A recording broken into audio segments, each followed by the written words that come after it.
Assalamualaikum warahmatullahi wabarakatuh ya. Jumpa lagi saudaraku di channel Kampus Ilmu Hikmah.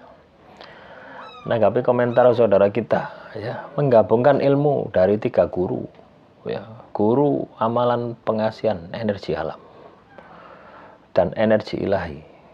Kalau guru yang satunya energi kodam, gimana itu? Ya, apakah Anda tahu kok bisa Anda membedakan itu guru energi alam, ini guru energi ilahi ya. Pernahkah Anda berpikir bahwasanya yang Anda maksud semua itu adalah energi kodam semua ya? Bagaimana menggabungkan ilmu dari 3 guru tadi? Ya dijalani gitu loh ya. Kalau saya jawab seperti ini, Anda tidak akan pernah puas gitu loh. Karena apa? Anda belum membuktikan ya.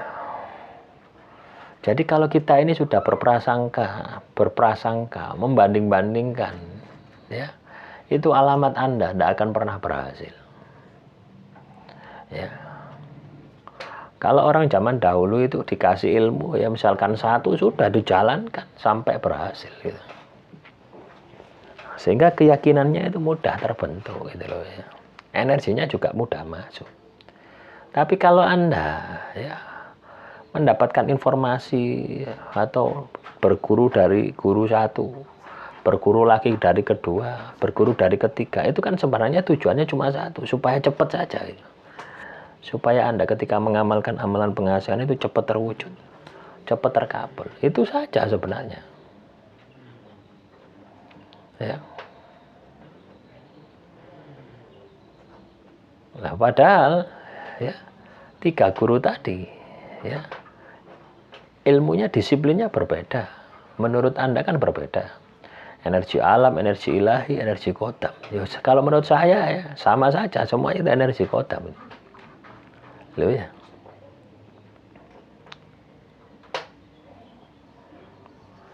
Nah, kalau Anda ingin membuktikan, ingin membedakan, ya dijalani satu persatu sampai berhasil. Itu yang harus Anda lakukan, seperti itu. Ya, baru Anda akan terpuaskan gitu. Nah, resikonya ketika dari orang yang berbeda, pasti energinya berbeda. Walaupun katakanlah mantranya sama. Satu itu.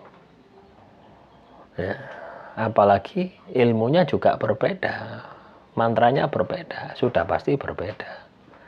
Dan resikonya ketika Anda jalankan secara bersamaan, itu akan membutuhkan proses penyelarasan. Penyelarasan ini apa? Bisa jadi bertentangan gitu loh ya. Antara ilmu ke-1, kedua, ketiga itu saling bentrok. Ya. Sehingga ketika Anda mentargetkan seseorang, maka Anda harus bisa menundukkan, menyelaraskan 3 ilmu tadi supaya satu tujuan.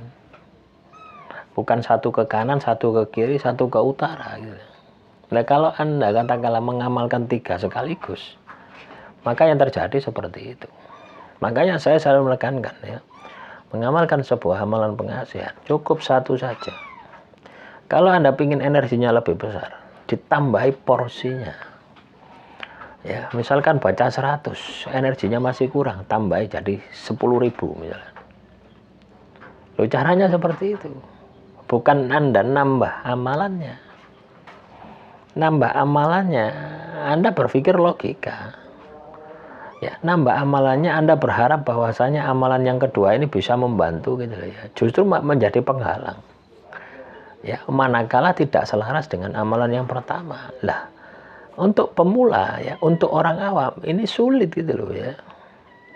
Untuk menyelaraskan 10 amalan ini sulit. 3 amalan, 2 amalan saja sulit kok. Itu yang terjadi itu seperti itu.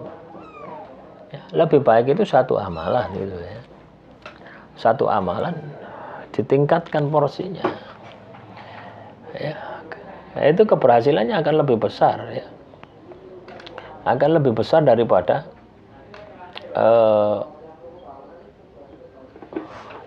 kita banyak amalan. Terus saudara Anu, saya tanya, mengamalkan surat Yusuf ayat 4 setelah sholat 5 waktu, tanda-tanda si target selalu terbayang terus, itu tandanya Anda gagal. Ya, Anda mengamalkan amalan pengasihan, ya, target itu terbayang terus, itu tandanya Anda gagal. Ya, proses pertama adalah proses di mana kita itu visualisasi, membayangkan target melalui alam pikiran. Setelah itu masuk alam batin, merasakan energinya. Itu visualisasi pertama. Artinya niat pertama itu yang harus Anda lakukan.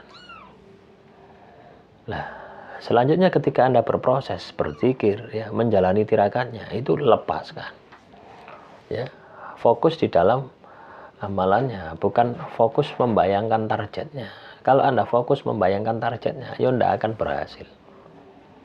Ya, artinya apa? Ketika Anda mengamalkan amalan pengasihan terus terbayang-bayang dengan targetnya, maka amalan pengasihan yang Anda lakukan, yang Anda tirakati itu tidak akan bisa ada keyakinan, tidak akan ada bisa penjiwaan.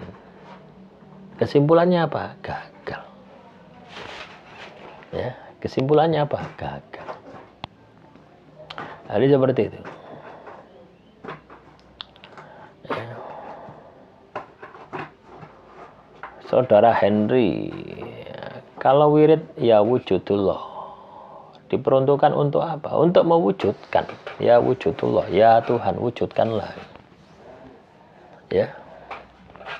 Ini pun sama saja ya. Wirid, amalan, mantra, doa. Ya, itu butuh keyakinan. Itu butuh penghayatan penjiwaan. Dan butuh istiqomah. Dan butuh energi yang besar. Ya. Terus juga sama ini lagi pertanyaan saudara kita. Saya mengamalkan Asmaul Husna, ya Wadud. Apakah berpengaruh kalau saya menghubungi target? Ya berpengaruh. Ya. Ketika Anda tidak bisa mengendalikan rasa Anda, amalan pengasihan yang Anda amalkan itu netral lagi gitu ya. Ya. Loh, Anda tidak apa-apa menghubungi, tapi jangan terbawa suasana. Baper ya, tahu baper? Ya terjemahkan sendiri, Bos. Bagaimana ketika Anda ini ya ngobrol dengan seseorang, terus Anda terbawa suasana, Anda larut senang dengan orang itu. Itu namanya baper. Nah, kalau Anda mengamalkan amalan pengasihan terus melakukan seperti ini, ya gagal. Tapi kalau Anda menghubungi netral, tidak ada rasa, netral ya seperti Anda menghubungi teman Anda, tidak ada perasaan, ora apa-apa. Ya, demikian yang bisa saya sampaikan. Semoga materi kali ini bisa bermanfaat. Wassalamualaikum warahmatullahi wabarakatuh. Salam Rahayu, Rahayu, Rahayu.